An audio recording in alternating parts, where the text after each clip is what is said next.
د ګیټ ته لګولي د خدای راستي درې کسان چې وته درې هم څوک نشي ماتولې که چاته پته ولګېده چې دلته حکومت سکول بند کړه والله خپې بدنامي کو وایه ګلاله سر زمونږ سکول چې دی 10 to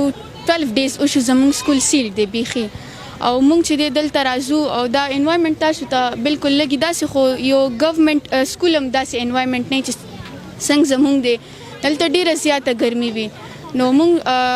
معاش هم دلته ډېر زیات وي او دا انوایرمنټ هم ډېر زیات دا سراونډینګس تاسو ګورئ ډېر زیات ګندې دي ځکه او مونږ دلته راځو روزانه مونږ دلته خپل سکول سبق وایو ولې چې تعلیم مونږ دپاره ډېر امپارټنټ دی سر زمونږ دا بورډ لیول دی مونږ نور سکولز خو کولو دي زمونږ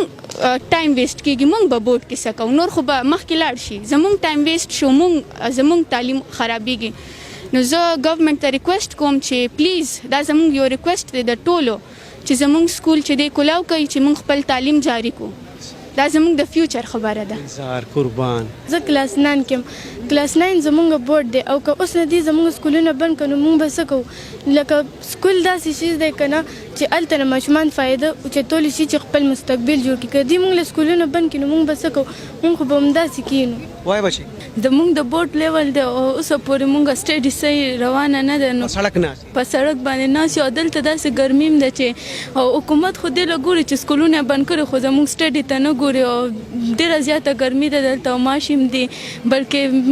زمونږ سټډي صحیح نه ده روانه نو پلیز زمونږ دا ریکویسټ ده چې زمونږ سکول واپس کولو کې وایه کاکې وایه جی زموږ سکول سیل شوی دی موږ نن پکارو چې موږ سکول کې ناستو سبق هم ویل او د دې ځای کې نو پکار موږ لا او زموږ ډېر ټایم هم ویسټ کېږي سر 9th او 10th اور 10th ایگزام سره موږ ډېر لږ ټایم دی او ایگزام هم ډېر نږدې دی ته چې راځې نو بې خبره تي چې څه سړک کې به کښېنې خو بس کور کې نه چوټیو کم ځای نو ته څه جی بالکل هم دا خبر ده خو موږ ریکویسټ کوو د ګورنمنټ ته چې زموږ سکول ډېر زر تر زره کولو شي چې موږ خپل سټډیز چې کوم بند شوي دي هغه موږ دوباره کنټینیو کړو د پاکستان اسې مذاق جوړېږي نور ټول دنیا کې نور نه دي پکار چې موږ خپل سټډیز پاتې کړو اور زموږ فیوچر برباد شي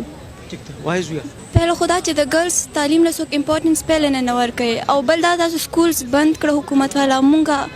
کو نږدې سکول دا بهانه ملاو شو چې څوک په خپل خوریانو لوریانو سبق نه وایي ته بهانه ملاو شو چې بس خو سکول لري شو زه ریکویسټ کوم چې زموږ سکول د کولاو کې زموږ 10th ته زموږ سره لږ ټایم دی تعلیم زموږ د پاره نه ودرېږي دا خو روان دی نو زه ریکویسټ دا کوم چې موږ ته سکول واپس کولاو کې وایه زویا مختصر خبره السلام علیکم زه نورث ویسټرن سکول ټیچر یم او زما دا گزارش دی حکومت ته چې دا بار ملکونو کې تاسو ګورئ عمران خان خو ډېر خپل بچي ملته سبق وایي سکول کوڅه کې هلته سکولونه دي سیفټي دپاره ډېر ریزن دپاره نو دلته زموږ جوخ سکولونه دي ماشومانو ته هم سهولیات دي تاسو ولې دا بندوئ چېرته سیلاب زدګان له توجه ورکوي بل چا تاسو دلته سکولونه بندوئ برای مهرباني دا سکولونه کولو کوي د کوم سکول نه بند کړي دي ټوله کې پیل نه زموږ ته فایده ده زموږ نقصان دی نه د حکومت فایده ده نو زموږ فیوچر برباد کیږي سکول دې کولو جی سکول کولو کا اجي بسم الله الرحمن الرحیم دا چې دې کې همدا ماشومان دي د پاکستان فیوچر دي کې ډاکټر هم انجینیر هم ناشتي سبال هم دا پاکستان نوم روشن کوي چې د دې سکول نه بند نو یو کس به مخکې نه سکول کولاو شي دلته شاته پوډریان ناس دي او دلته دومره غړغړ ډینګي ماشین دي او بیا زموږ ایزام روان دي نو موږ حکومت